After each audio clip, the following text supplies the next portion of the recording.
The views and opinions expressed in this podcast are those of the individual co-hosts and do not reflect the official policy or position of the Firearms Radio Network and or their employers. Viewer discretion is advised. This is especially true on live shows. You didn't. I'm calling you out.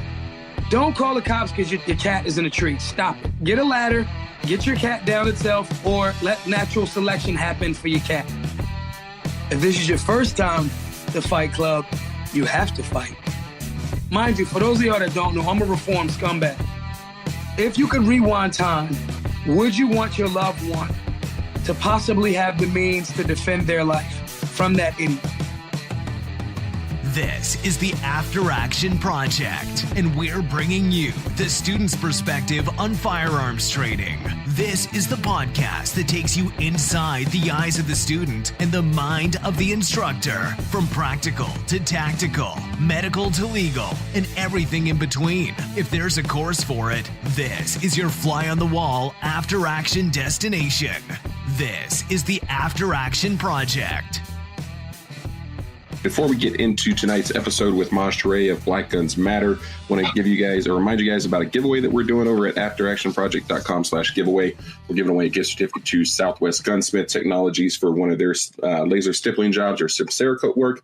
Check those guys out. They're out of New Mexico and doing some great stuff down there. Rick Kennedy and his guys. That's Southwest Gunsmith Technologies for a free Cerakote or laser stippling job. And you can learn more about that, enter to win at afteractionproject.com. If you want to support this show, head on over to patreon.com/afteractionproject. And Maj, why don't you give us a shout out to the Black Guns Matter Patreon and where, if somebody wants to support Black Guns Matter, where can they do that? Yeah, if they want to support, all of our classes are crowdsourced and crowdfunded. That's at gofundme.com/Black Guns Matter. If you want to be a monthly subscriber, patreon.com/Black Guns Matter. That's awesome. And then for the few folks out there that might not be familiar with Black Guns Matter, they're a nonprofit, a firearms nonprofit, but they focus on educating people in urban communities on their rights, their Second Amendment rights and responsibilities. Maj, talk to us a little bit about how Black Guns Matter came to be and the mission from your eyes. Yeah, it initially started as around 2015. We saw a lot of elections gearing up. The elections were voters registration drives. So we made a joke and we're like, we need a license to carry drive. So we wound up having one. And in the process of having one, so many people came to that class that and they came from Jersey and New York. They didn't know that there were different rules for different states. So we just said, hey, let's just do a GoFundMe and let's do a little mini tour. We had a goal of 13 cities and $25,000. We surpassed that. Then we went and said, let's do it again. Wouldn't it be cool if we did every state in America? And so, 2.5 to 3 years later, here we are. And it's been a great roller coaster ride of informing people. It's about guns and it's about the Second Amendment, but it's also about conflict resolution, de-escalating conflict. And now for the 2019 into 2020 tour, we're adding political education into that because we're at a space where now we're getting the wheels turning as far as urban America being armed, no longer believing that the Second Amendment isn't for urban America, as well as being safe and responsible.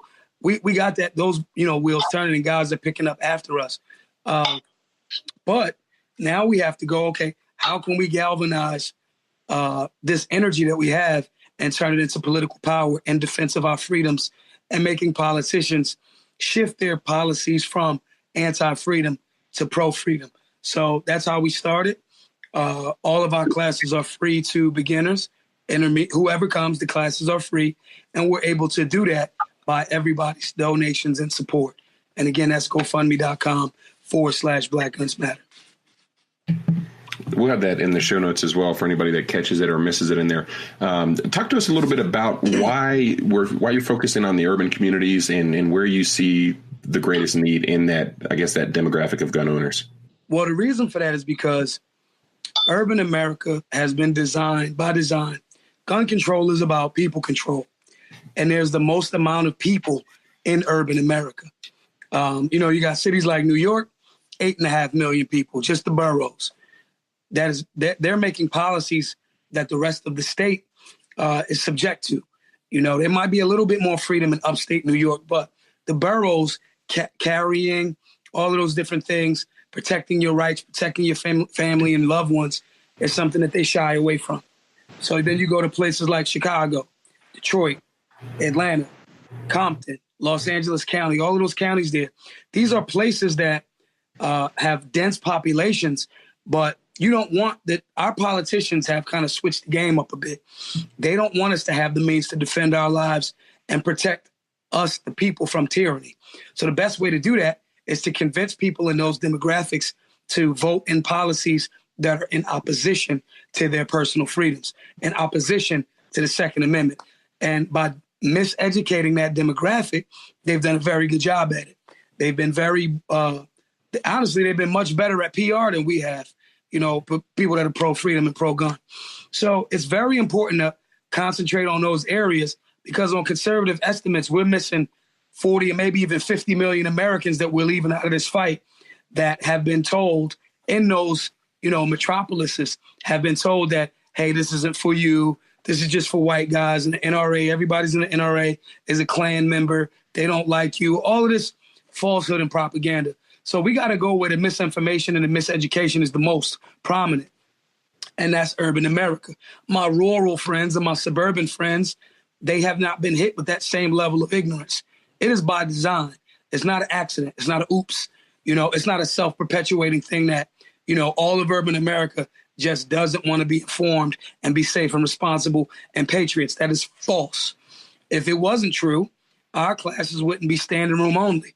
And okay, I get it, the classes are free. However, if people weren't interested in this and they didn't want to know more about the Constitution, more about the Bill of Rights, more about, you know, defending their freedoms, they wouldn't come to our classes. We wouldn't have raised, at this point over the last few years, you know, we wouldn't have been able to raise and give away $160,000 to get people informed. So, you know, urban Americans want this.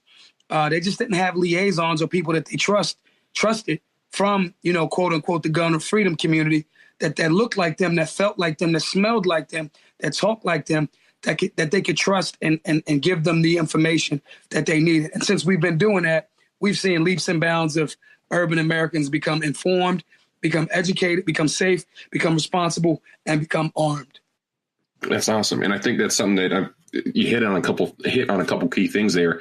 And I think the gun community, by and large, what it has done historically is perpetuated that, you know, the FUD stereotype. And I think, you know, younger folks like myself and Andy and Judson, we joke about, you know, the FUD, and that's the old guy in the NRA that kind of fits into that mold of what an old school typical gun owner looks like. Mm-hmm. And then if we go and we look at what's being, when I talk to people and I see some people that have some anti-gun leanings, a lot of it stems from misinformation, and a lot of it, I find people typically align themselves with, like there are people in the anti-gun crowd that aligns themselves with this idea that gun owners are racist, and they miss the point that, you know, it's you and Simon that, you know, they say all gun control is racist. Yeah. So talk to us a little bit about, I guess, some of the bigger misconceptions that the urban community has had, that they've kind of seen the light and have seen the counterpoint through Black Guns Matter. Yeah, one, showing them that, because so initially I let urban America know I'm not a gun dude. I'm a freedom dude. You know, the gun is just a tool to defend the freedoms. They can resonate with that. The other thing is showing urban America, we're very conservative and liberty minded, right? We just lack the languaging because of the education system and what we were told. So one of the biggest misconceptions is like gun control is supposed to make you safer. When you show urban America, it's not like a feeling. It's saying everywhere that there's more gun control, there's more violent crime. Everywhere that there's less gun control and more respect for your, you know, right to defend your life, there's less violent crime. These are very simple things that, you know, even if other people from different demographics were saying it, again, the left, for the most part, has done a masterful job of convincing urban America that what you guys might be saying isn't for them.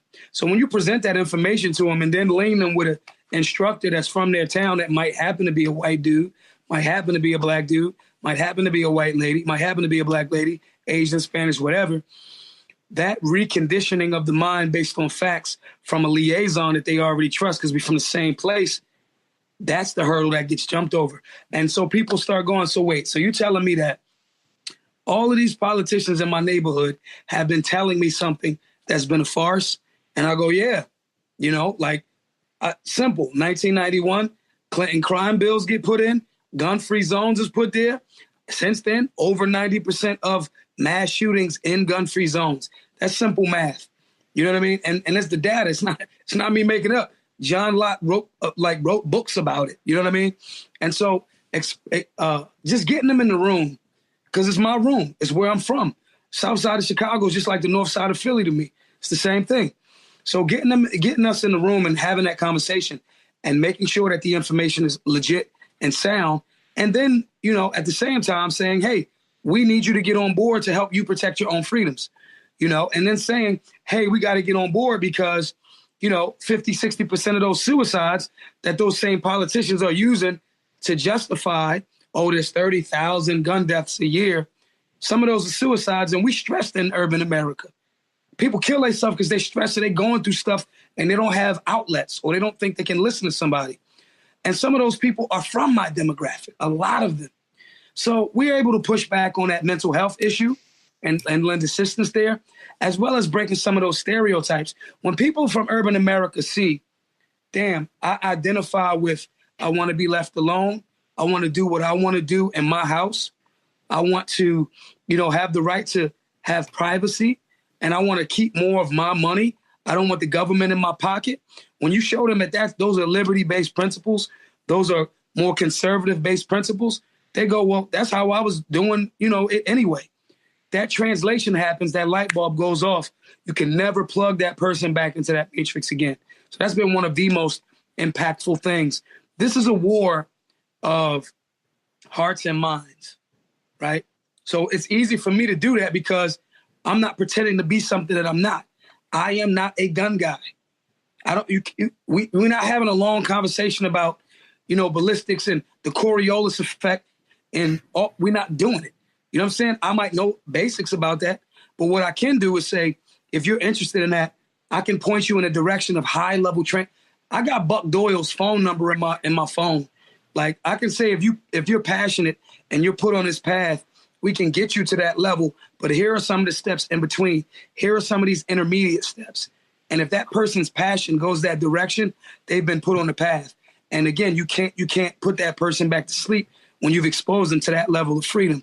It's just that, again, the other side, the anti-freedom side, has just done a masterful, I got to respect it, they've done a masterful job of tricking urban America, and we the pushback.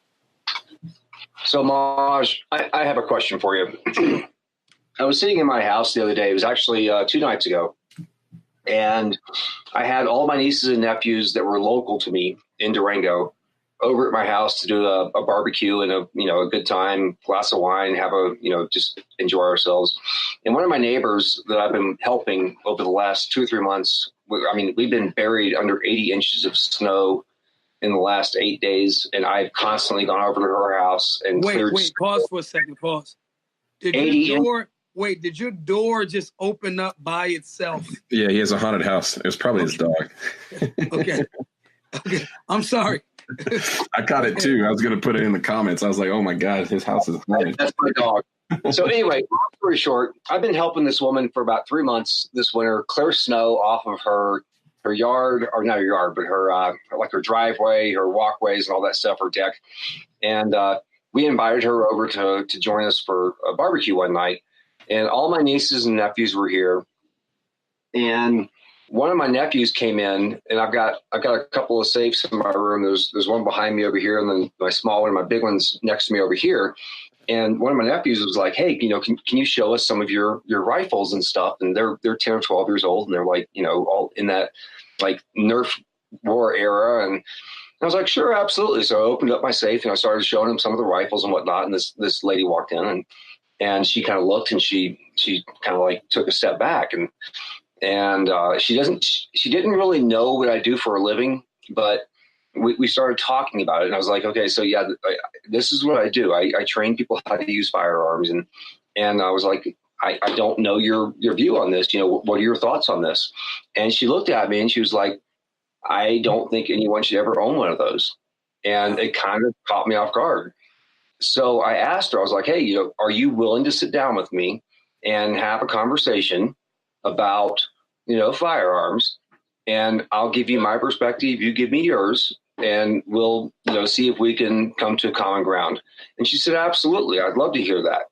So my question to you is, do you ever get people that show up to your class that are like vehemently anti-gun?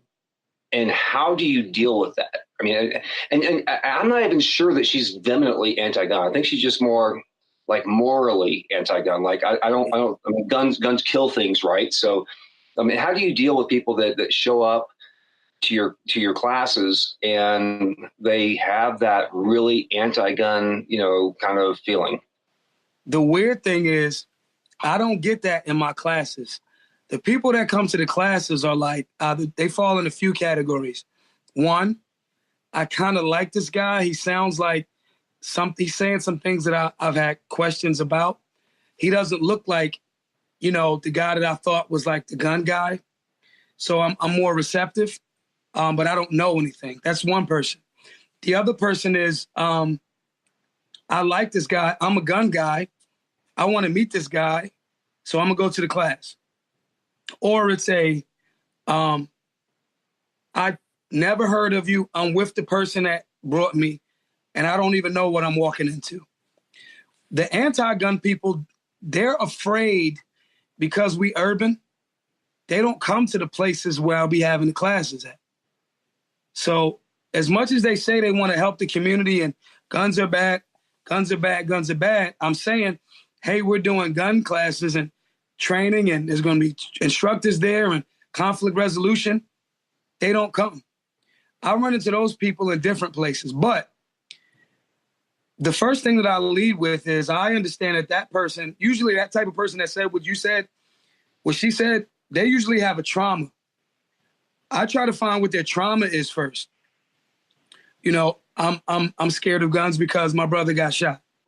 Yeah, I like that. I like that a lot. You know what I mean? When I can find out what their trauma is, I don't even talk about guns anymore. I let them express their trauma, what they felt, what they went through. And as we're talking about it, at a certain point, they'll either ask me, so how does guns make that better for me? And I'll say, well, listen, we don't have to really talk about guns unless you're comfortable. We can more so talk about, freedom and safety. And the question that I usually get to is, if that person your loved one that was harmed or possibly killed with a firearm by that ignorant person that did the wrong thing with the tool, if you could rewind time, would you want your loved one to possibly have the means to defend their life from that idiot? And at that point, it's a new paradigm. I didn't say, do you want a gun? You should have a gun. Any of that. I'm saying that person that you've lost or was harmed, would you have liked for them to at least have the possibility to defend their life? There's an overwhelming answer there is, yes, I would have. And then it's, well, that's what we do.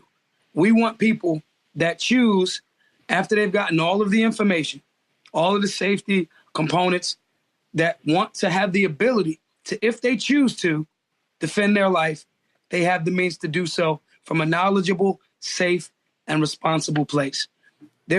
I have never, ever heard a person say, nope, I don't want my dead loved one to have the ability to defend their life in that situation. So I just start with the trauma. For me, separating the gun from the person and the ignorance, the person that did the wrong thing with the tool, is a critical component, but identifying if that person has trauma first. Secondly, if that person hasn't had a trauma, 99.9% of the time, they misinform. That's the person that says, guns are bad and the people that have guns are killers. And I'll say, well, law enforcement or military guys that's protecting our country, are they evil? And it's a way to make them just kind of look at it from a different perspective. That person that hasn't had a trauma, that's in that moral space, has been fed misinformation 99.9% of the time. And it's just a respectful dialogue. And I'll let them know, hey, listen, I don't want you to have a gun if you don't want one. You know what I'm saying? More for me, whatever. Yeah, agreed. So so I have a follow-up for that, and then I'll turn it back over to Jeremy, because I tend to go like wolves, and that's just kind of me. But you said you're not a gun guy, but you're constantly putting on these, gun-related type of educational events. Mm-hmm. So the question is, do you carry? Are you allowed to carry? And if you are, I got a G19 on me right now. Okay. So you do carry, and you do, practice what you preach. What makes you think that you're not a gun guy? Because personally, I feel like, words have meaning, but there's instructional, fact and opinion and all that stuff. But to me, a gun guy is somebody that, wakes up in the morning, takes a shower, and straps a gun to his hip and goes out and does his day. And then he has a safe full of stuff, and he trains all the time. So why do you say you're not a gun guy if you still carry? I haven't been. Gun guys to me are like, I'm a beginner because I haven't put enough time for my definition. So let's start with what my definition of a gun guy is. I think I fit your description of what a gun guy is. My definition of a gun guy is somebody that has taken studious levels and years of practice into the craft of knowing the history, the origins. There's a craft there. Just because, I got guns. I got guys that get their LTC and they got a gun, but they don't train. I can't identify them as a gun guy. You get what I'm saying? Yeah, I was muted. I totally get that, and I agree with you. I think that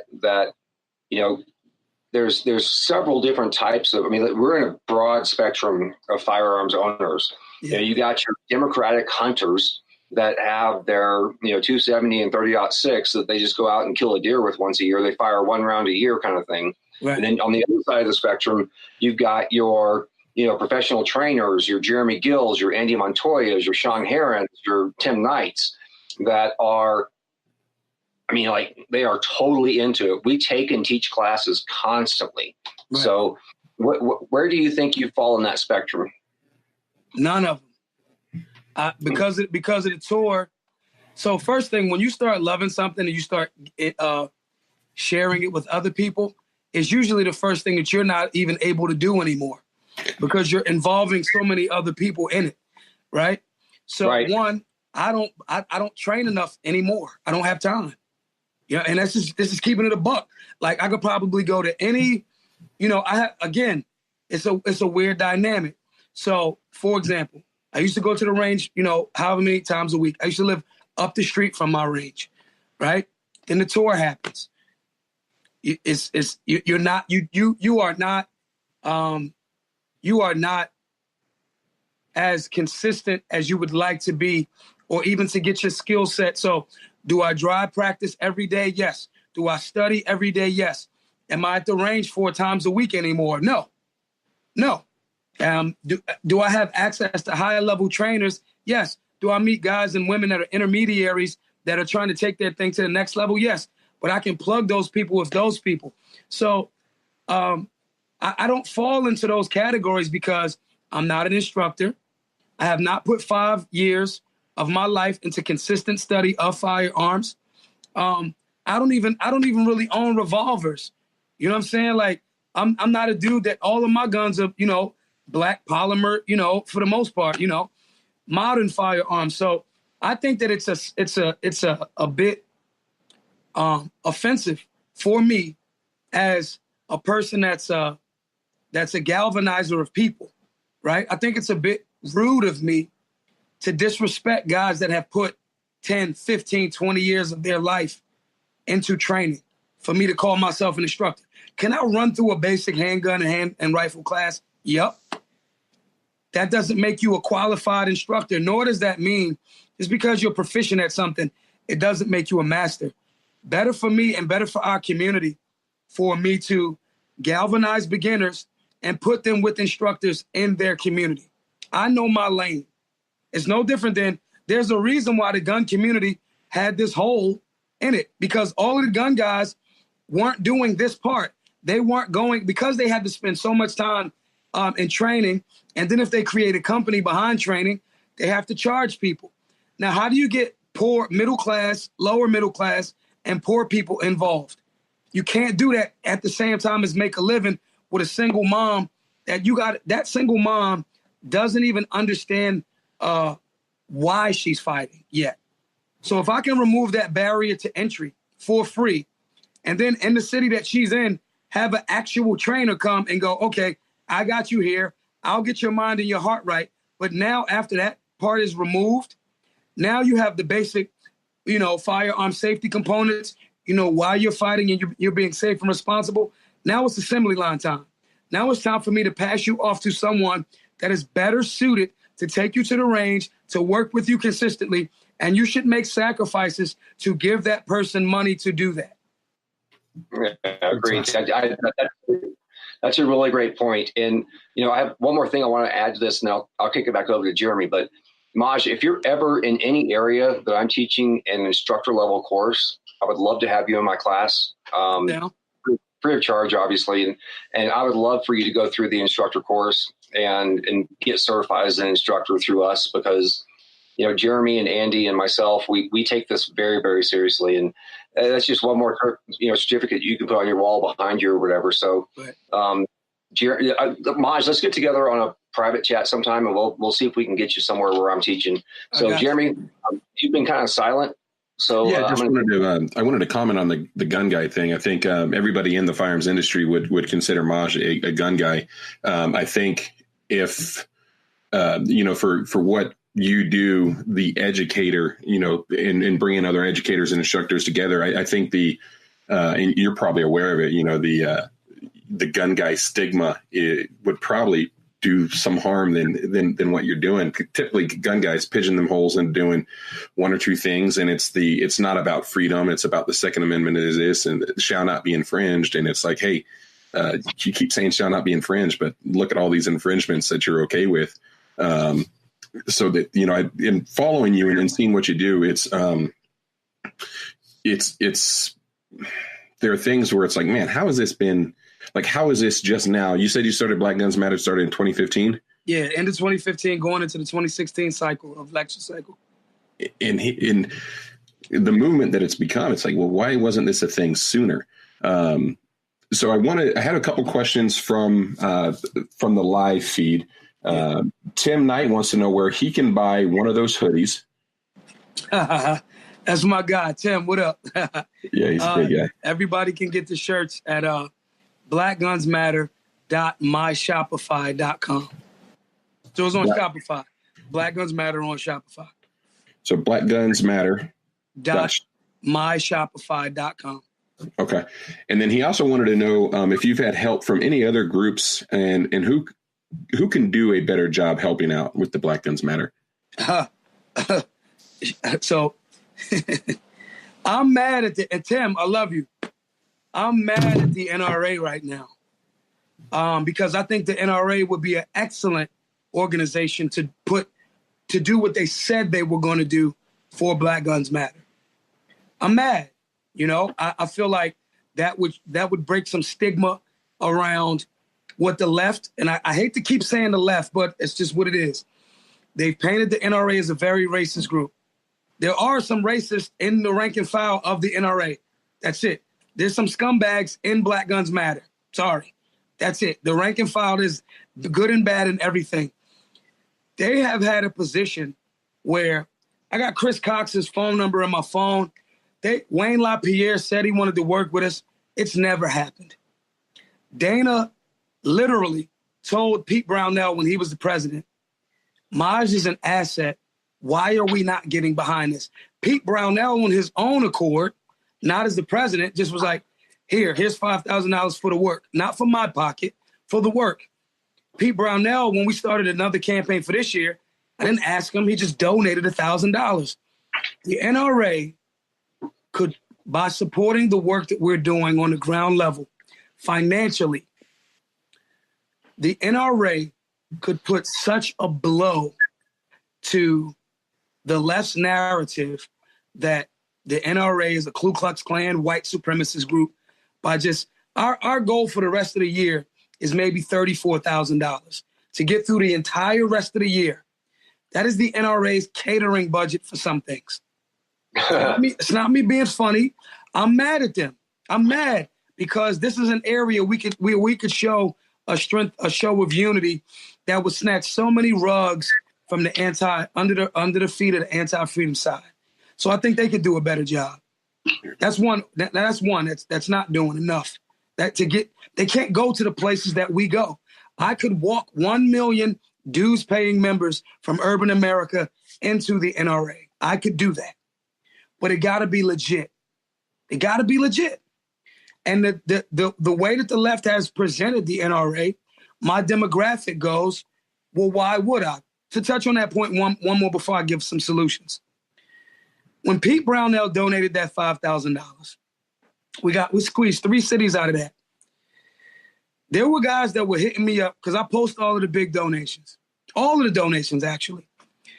People hit me up and said, man, from the hood, said, man, I've never been camping in my life. I'm going on brownells.com right now, and I'm buying camping equipment that I don't even know if I'm going to use just because they got behind the work that you're doing. The demographic understands people putting their money where their mouth is. It's been 2 or 3 years now. I didn't go buy a fancy car with the money. I gave it all away. I gave away. My partner and I, Janine, gave away $160,000 to educate urban America. That's what we did. So it would be different if I was saying I showed up with a Bentley. I want a Bentley. I'm not there yet. So organizations that have the funds and the resources, they can show a show of unity that will be very difficult for the other side to combat. The organizations that have done that, National Shooting Sports Foundation, $10,000, go, do what you're doing. People are watching me. They see that we're doing the right thing with the money. U.S. Law Shield, $10,000 over time. Firearms Policy Coalition, $5,000. They don't have to. We're going to be fine. We're still going to do what we got to do. However, when you see organizations that don't have the same level of resources putting that money up, it makes you ask the question, what are y'all doing? I've been on all of the NRA TV's platforms. I've been on Breitbart. Shouts to AWR Hawkins, who's a gun guy, who's a doctor of guns. You know what I'm saying? These are the things that I want to see done better. Not for Maj's pocket. I'm fine. If this all goes away, I'm going to open a dispensary and get to $5 million. That's going to happen. You know what I'm saying? With that being the case, these are the areas that we have to show. This is a great symbol that ties into substance as well. No one can say that the NRA is racist. I'm putting an open call out right now. And National Rifle Association. We have about $30,000 left for this year. You guys know, you high-ranking officials over there, know that you said you were going to give us $30,000 a year and a half ago for our work. You didn't. I'm calling you out. This would be the greatest our largest donor so far has been $10,000. Racist organizations do not give hood-ass Maj $30,000 to go educate urban America. If you wanted to show a symbol of solidarity, that's what you could do. Any of those rich guys that are hearing that, if you want to be the biggest donor and say, I'm going to donate to the GoFundMe, totally transparent. If you want to donate to GoFundMe to say, we are the largest single donor to Black Guns Matter, we wanted to handle the rest of their 2019, we would honor it. Urban America would support that, and there would be a return on that investment. So I'm not the person that says, well, you're not supposed to get nothing. No, you are supposed to highlight those types of deeds. I think a lot of times we take our charity and, we highlight our fancy cars. We highlight our new guns, our new toys.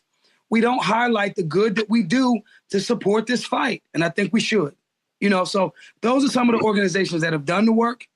And we didn't even get to the general public people that have donated $5. We post that too.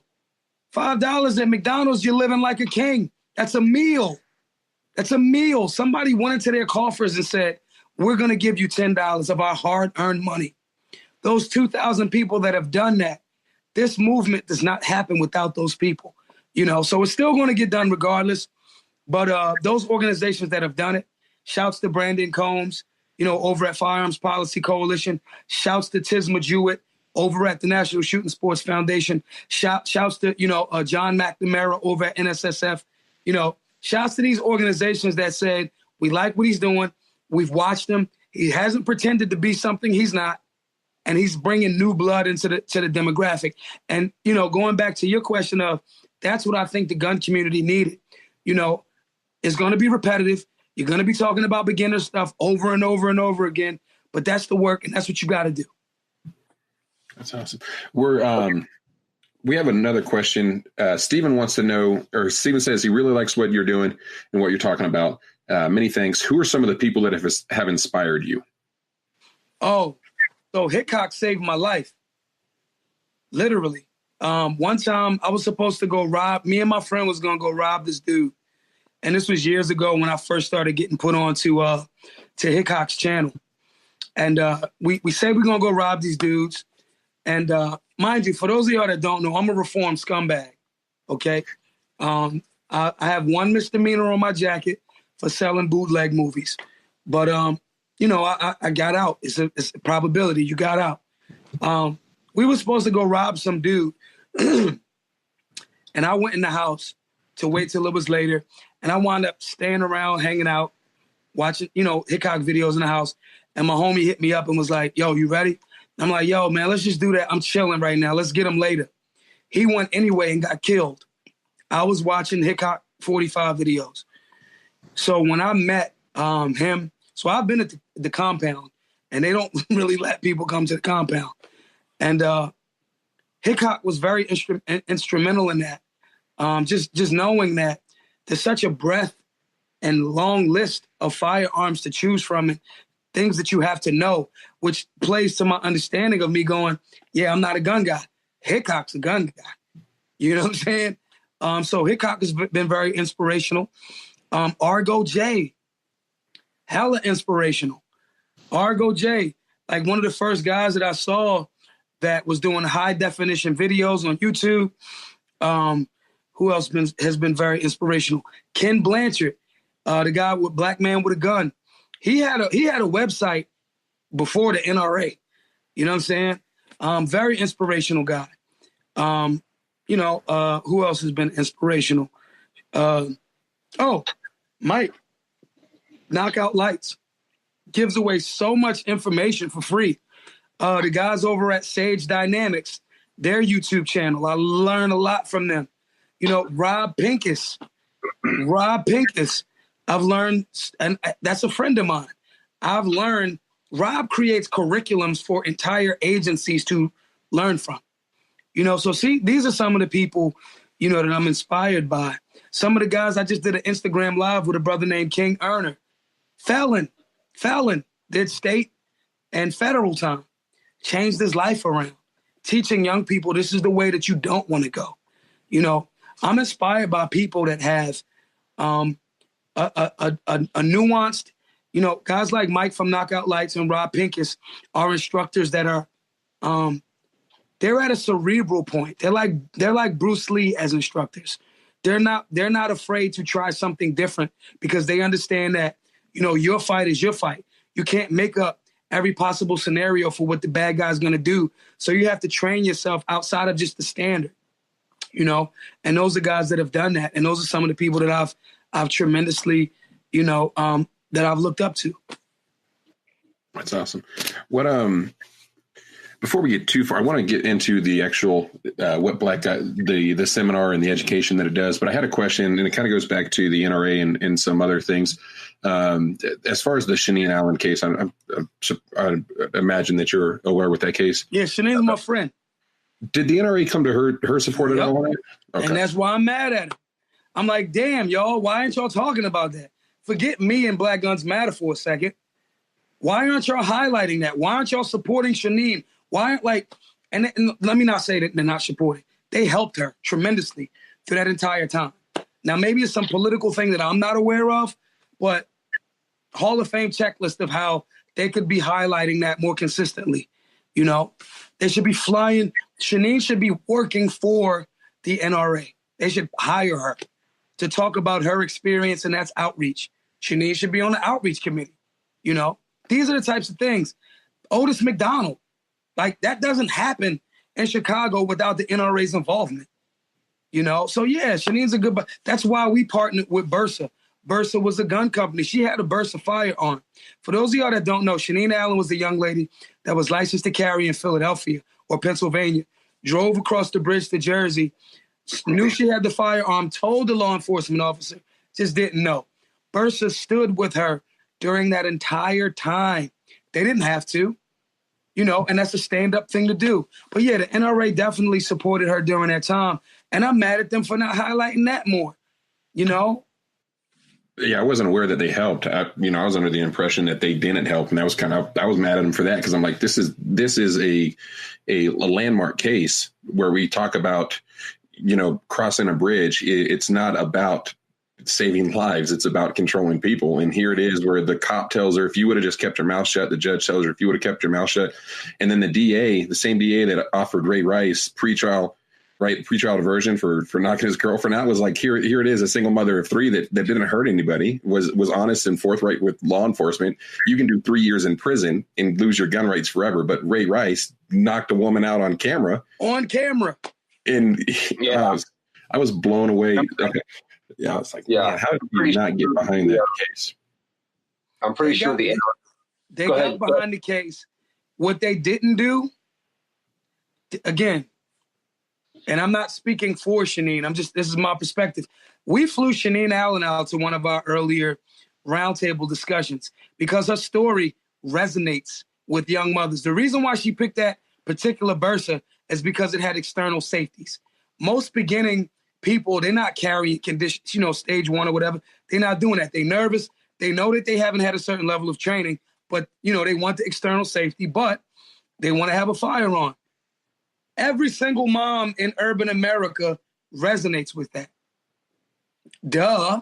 They should hire Shaneen Allen. Shaneen Allen should be getting $50,000, $60,000 a year to traveling around the country, telling urban America, especially single moms, this was my experience. This is how you cannot fall victim to that. This is how we can help. I'm mad at them for that.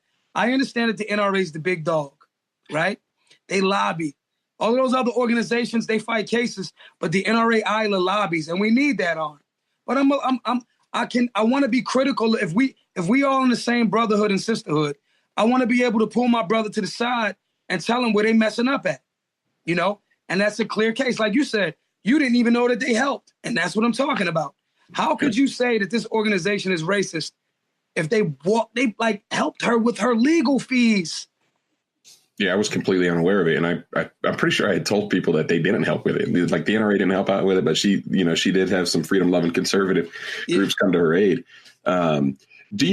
So I'd imagine with Black Guns Matter, I want to get into what that looks like for students and participants in that.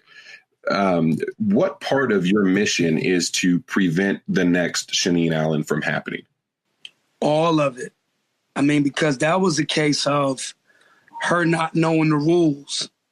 You know what I mean? Again, the first class that we had, people from Jersey came to the class and was like, yo, I want to give me the paperwork so I can fill it out. I'm like, well, you live in Jersey. You live behind enemy lines. You know, you in a slave state. That the lack of information was astounding. Now, again, we're not talking about guys that was like, yeah, I want you to show me how to get a gun so I can go kill people. These were guys that were saying, what do I have to do? And Move. you're right. With that being the case, the vast majority of the class is, let me give you the information so you don't catch the case. I got a guy that worked at TD Bank. I always use him as the example. Worked at TD Bank, never caught a case in his life, straight-laced. Teller at the bank. You're not a teller at the bank with the criminal history. It's not happening. Teller at the bank, lives in North Philly, buys a firearm lawfully, pays for it with his debit card, clear, gets pulled over by the police, doesn't know that he had to spend $20, fill out some paperwork, get the license to carry. Gets caught with the firearm, loses his job, loses his apartment because he got a felony now. That's not the bag. He is not John Dillinger. That's the guy that comes to the class that is like, please tell me what to do. I live in the middle of a war zone. I want to protect myself. How can I do it lawfully? The vast majority of the people that come to our classes fit under that model. Again, that means the vast majority of the people that come to our classes we're helping to prevent be the next him or the next Shanine Allen. That's awesome. What does it look like for students? Is it I guess, how long is it? And what does the first couple hours look like for attendees? So the first couple of hours is, these are the basic things that we go through at all of the classes. A lot of them have a shooting component as well. But some of them, depending on the state that you're in or city that you're in. In Detroit, there's no gun ranges in the actual city limits. So we'll do the shooting portion the following day, maybe somewhere on the outskirts, right? But the things that we can go over, without even there having to be actual live, rounds or ammunition or actual firearms, conflict resolution, de-escalation. What is the process of getting your firearm? What is the process of getting your license to carry? What is the concept of the Second Amendment? How does that relate to you in urban America? As well as what are the safety components, of a firearm? We usually work with, SIRT pistols. Shout to them. Shout to next level training SIRT pistol. Or we work with blue guns, but it's basic stance, grit, sight alignment, sight picture, very, very entry level basic things in regards to the firearm.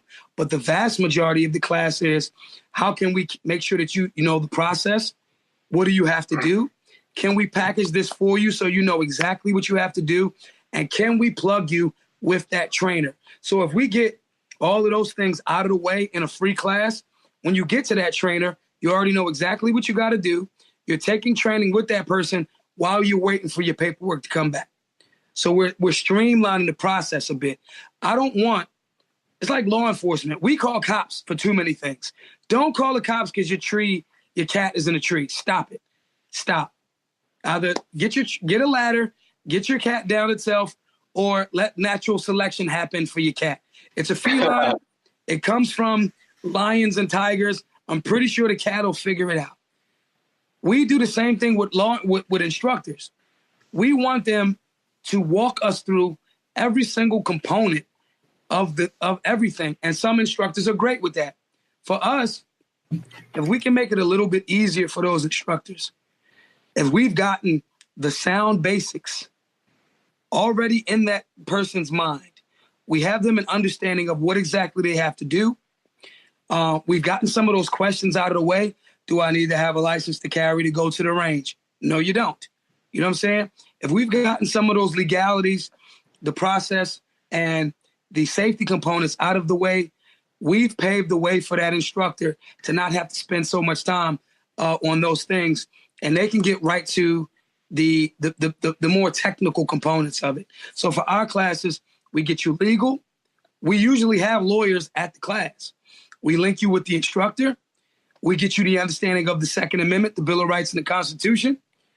We show you how your laws are infringements while showing you how to follow the law. Then we say, after you follow this law, you have to now be politically involved so you can overturn this law, because this law is an infringement on your human right as stated in the Second Amendment of the Bill of Rights. That's what every class you're going to get from us for free. Awesome. That's awesome. That's huge. Tim, we're going to get to your questions in just a minute. But I wanted to come back to, so you said day 2 will sometimes be on, or day 2 will gosh, man, I'm going to have to edit all that out. So the shooting will sometimes take place on day 2. In other places that you go, is it also on day 1, or what does that look like? So it's both. So if we're doing it at a range, we do it like Fight Club, especially with beginners. If this is your first time to Fight Club, you have to fight. You know what I'm saying? We do it the same way. If this is your first time at a gun range, you have to shoot. We just secured something with coming down the pipe with Phoenix Ammunition, which is a company that does work out of Detroit. They're going to be our ammo sponsor. So now they're going to donate 50,000 rounds to us. So, because beginners, they're not doing mag dumps. They're going through maybe 1 or 2 mags. They get the process, so forth and so on. But a lot of those classes, we can have the whole thing right in day 1, and they'll go through a couple of rounds or a mag or 2, and they get that process. They shake the dust off, and they link up with that instructor. So whether it's a day 2 is depending upon how many days we're going to be in that city. Again, does that city has a range made itself available to us? Is that range available? Sometimes we'll do it in a church. And we did one in Denver with the guys from Guns for Everyone. They have one of Colorado's largest free firearm safety and training courses that's been going on for years. We'll do the firearms component, the safety training and all of that in the church, which I thought was dope. You know what I mean? But most of the times, if it's at a range, we're doing that educational component part. After we get through that, we're giving you the safety component. The RSOs are giving the safety component. And then you're right on the range, putting rounds down range. So that leads me to my next question, Maj. I have 2 questions, actually. The first one is serious. The second one, I'm just going to joke with you. The first one is, what type of drills do you run your students through? As far as you may be dealing with people who have never touched a firearm before. So what kind of drills do you put them through? What distances, that kind of thing? And the second question is 9mm or 45? 9. Let's deal with the first one first. 9 is available. It's cheaper. Ballistically, it's not that much of a difference for me to justify the price difference. So sorry, guys. Shot placement over stopping power all day. Sorry. Yeah. So drills. Talk to us about drills. Right. So for me, when that happens, so depending upon the range that we're in, right? I don't run them through any drills because that instructor or that RSO, or that instructor that's there, I want our students to build a relationship with that instructor. And if that instructor is worth their salt in any way, shape, or form, they're going to immediately detect areas. Oh, your stance is off here, here, here, here. Okay, your thumbs aren't really pointing out the right way. I want that student to build the relationship and the rapport with that instructor. I'm out. I got you here. You've listened to me rant and rave about how these infringements are happening. Now you have to listen to that instructor. I've probably vetted that instructor, watched them. They may not even know it before I even reach out to them. If they got a YouTube channel, it helps tremendously. You know what I mean? And so for me, a beginner, targets aren't that far. We're trying to get their sight alignment, their sight picture in position. We're getting them to handle, managing recoil. We're getting them to understand what the difference between center fire and whatever else is. We're getting them to the point of a lot of people that come to our classes, again, have had trauma. I've had parents that have come to our classes with the BBC to film documentaries, and they've lost children. Their other son that they've brought to the class, their brother was murdered. So to even get to a point to get to that mother and that brother to touch a blue gun is progress. So for me, it's not necessarily about me running them through drills. Each person, some people are naturals. I had a student in our Boston class a few weeks ago, first shot ever.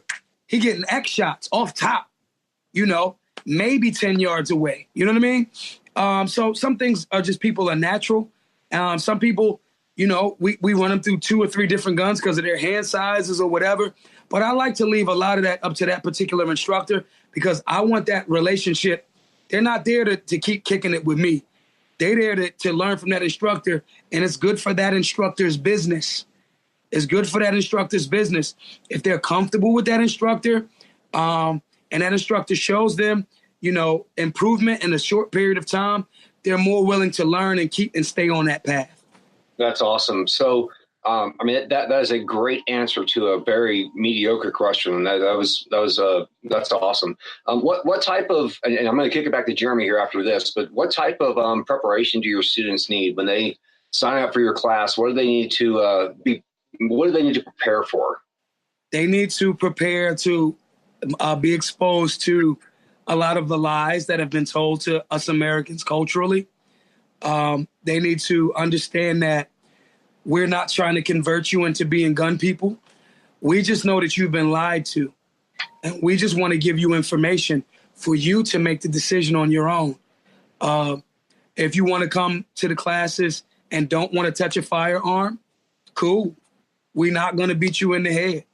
We save ammo that way, honestly. You know what I'm saying? We just want people to understand that, all pun intended, this is a safe space. There are no, silly questions. We're here to service you, to put you on a path to defending your value systems. That's it. You don't have to study. You don't have to, bring a notebook. We have, pens and paper available for you. We just want you to come with an open mind.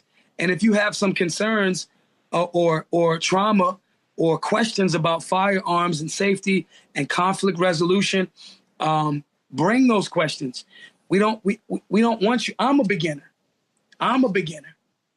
So if I'm saying that as the guy that's been running this Second Amendment organization for some years now, if I'm comfortable saying that, you definitely should feel comfortable saying that.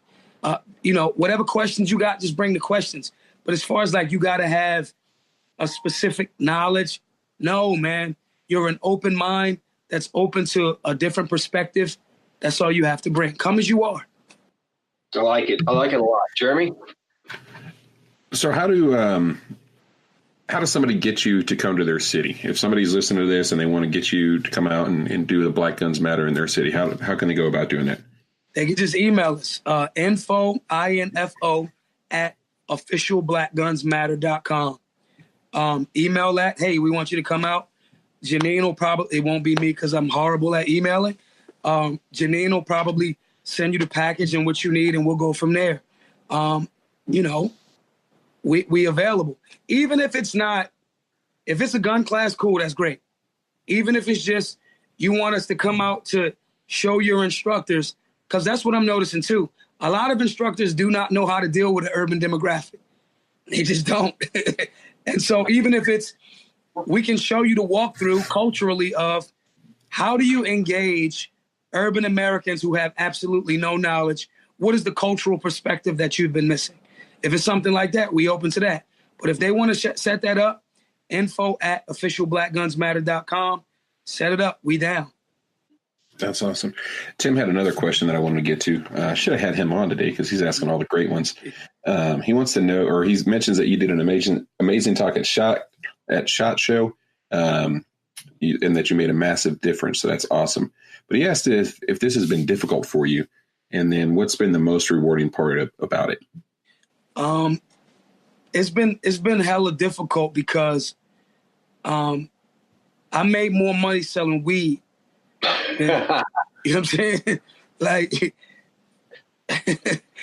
And so I stopped doing all of these things cold turkey to do this work. I know that marijuana is lawful in some states. Federally, it's still Schedule 1, so I can't touch it. It's been difficult there. It's been a drain on spending time away from my family. And, just some of the backlash that I've gotten, from, to be quite honest, the gun community.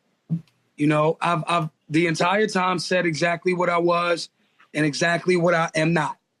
And some of that I believe that felons, when they come home, should have the right to defend their life again. Some guys that I have friends and family that are law enforcement. Some guys in the law enforcement community, instead of just agreeing to disagree, have kind of like talked trash. So it's been difficult. I'd be rich by now if I was still trapping. You know, I'm not a rich man. You know, I bit off more than I could chew with the merchandise. I remember one time I woke up one morning, I did some interview or some big whatever platform. I woke up the next morning, I had 400 orders for shirts. I had a 4-way little press that I was making them myself, me and my team, right? That's awesome. And I was like, damn. So then you heard people going, that guy's ripping everybody off. And I'm not. It was just one person. I did a platform, and it was 400 orders. So, you know, the difficult part has been, it hasn't been from the anti-gun side, nor has it been from the people that we're reaching. It's been from guys from the community that don't see what exactly it is that I am. And it's been so, like you said, like, where was this? It's like they don't know, like, what is this guy? And I'm not a gun showy off type of guy. So then that rumor starts to spread, and that's been the biggest drain, you know. But the beauty of, and even that is, man, I've had 70-year-old women in our classes that for damn near 3/4 of a century have never touched a firearm in their life, and they were put on a path.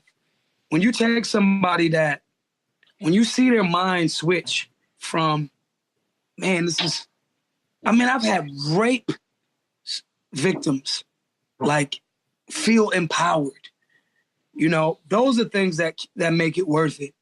I've had people go, hey, man, I'm going to anonymously donate $2,000 to the work that you're doing. And we're able to, you know, it's been times where it was tough for us, man. It was tough.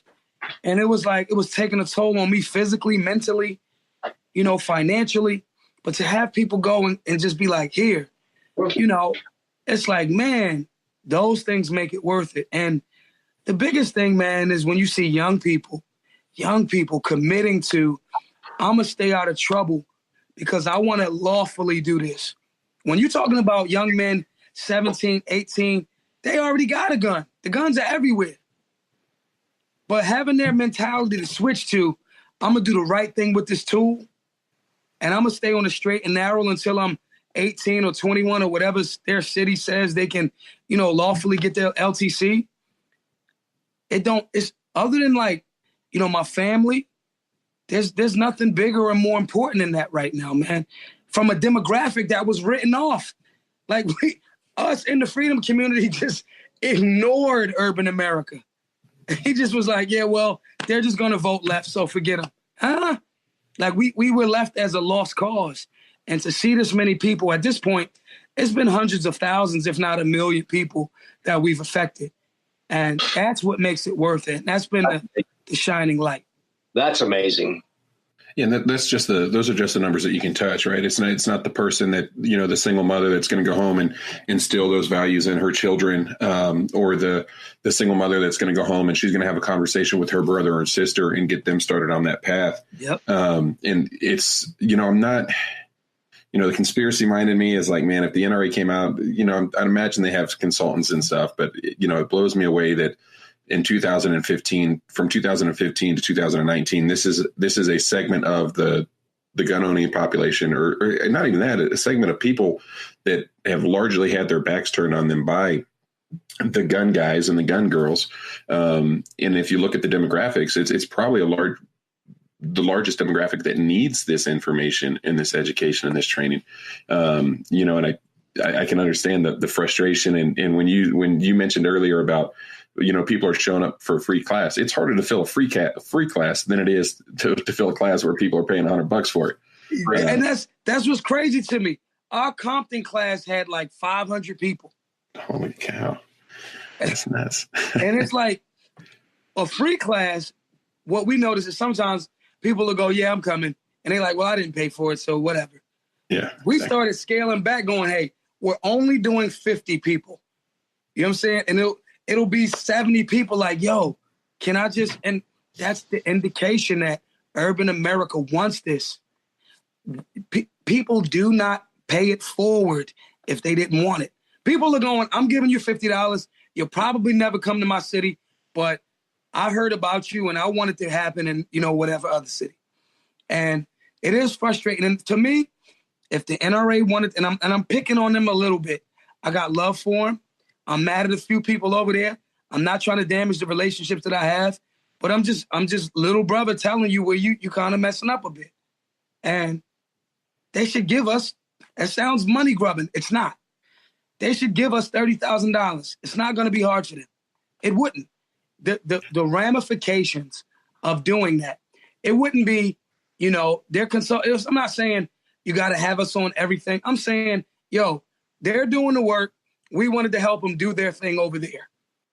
That would send shockwaves throughout the industry. Shockwaves, And so it gets frustrating. But again, it's not their responsibility. We are responsibility. Yeah, but it is. I'm gonna just, if they're saying that they're just, and I like the NRA. I have some issues with recent things, and I get it.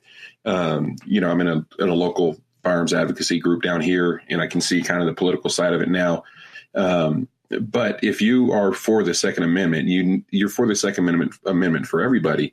And a lot of these anti-gun bills, it's people control, and I think they're doing a disservice to themselves and every gun owner by not supporting another firearms advocacy group that is going to reach more people.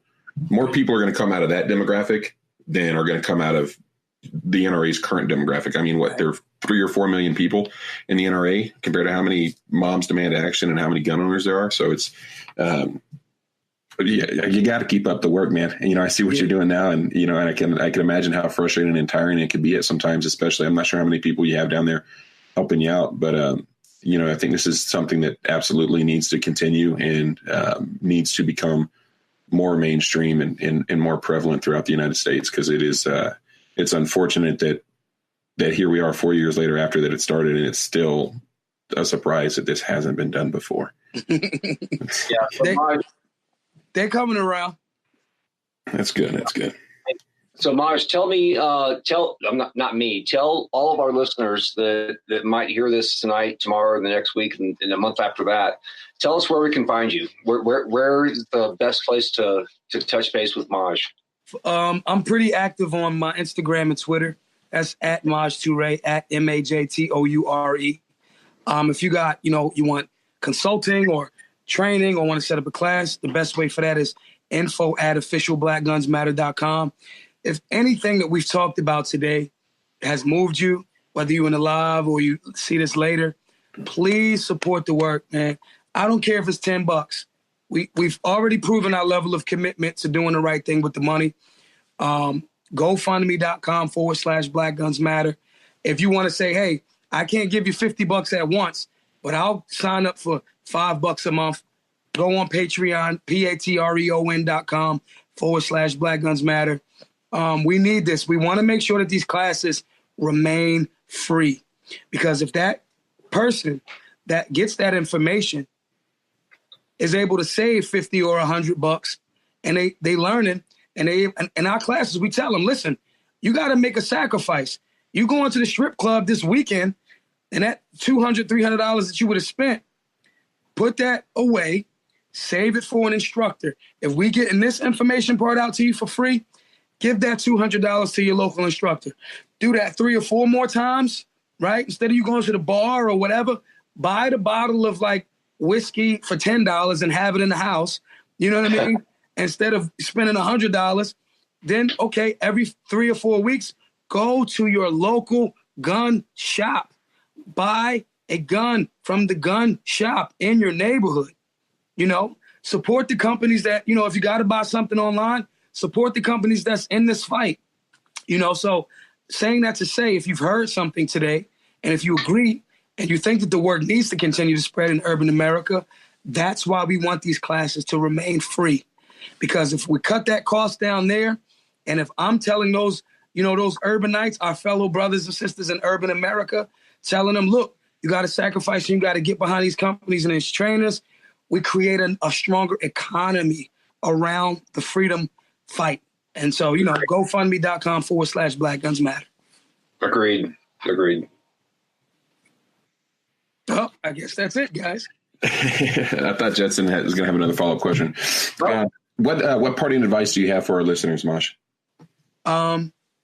Please take a moment to look at the tremendously racist roots and spread of gun control. You don't want a gun? Cool. I'm not a gun guy. I'm a freedom guy. Please take a moment. Gun control is rooted in racism. I don't care if you're Italian, Asian, Mexican, Native, indigenous to this land. Every single major component of gun control has been pushed by some form of fear and racism. Please don't believe me. Please hop on DuckDuckGo, put it in a search engine, research it for yourself.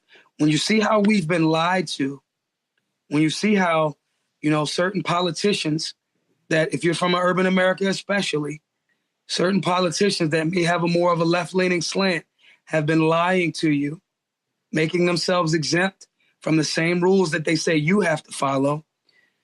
When you see that, I promise you that you'll look at that spectrum a little bit differently. So please study. Please be safe. Please be responsible. Please, we're making ourselves available to you. Please reach out to us so we can help you. And this part is for, you know, the guys that are suburban or rural, that are instructors, intermediate to expert level. Please reach out to us so we can help you. You need liaisons to urban America. We do not trust you. Sorry. The left has better PR. We don't trust you. You need liaisons. Please let us help. Please let us help. After that, after you get the cosign, you good. If you mess it up on your own after that, that's on you. But initially, please let us help you into urban America. I love it. That's awesome. Jetson, what's your parting advice for our listeners? So after that little epic speech by Maj, I think the only thing I got is, let's see if I can find it. Always carry a big lighter with you, just in case you need to make fire, because what Maj just said is epic, and that is something that we all need to look at in the firearms industry and in the firearms world, is that all of this stuff that we're dealing with on a legislative level is all racist. I mean, it's at the root of it. It is racism. And, you know, so all I have to offer at this point is, you know, I always kind of fall back on get training. And that's kind of the thing that I always talk about. But carry a bake lighter. Make sure that you always have to have something that can make fire. Makes sense. I love it. Man, I'm looking forward to going back and re-listening to this episode. Absolutely. Remember, it's your life, it's your safety and protection, it's your responsibility. Y'all stay safe. Man, we really hope you enjoyed listening to that episode as much as we did interviewing and having our guests on. Be sure to share this with your friends and family and head over to patreon.com/afteractionproject. We'd love to have you on as a guest panelist, and be sure to check out those other rewards that we have for our Patreons. If you're a recent graduate of a firearms-related training course and would like to join us on our show, or if you'd like us to review a specific firearm-related training course or instructor, shoot an email to show@afteractionproject.com.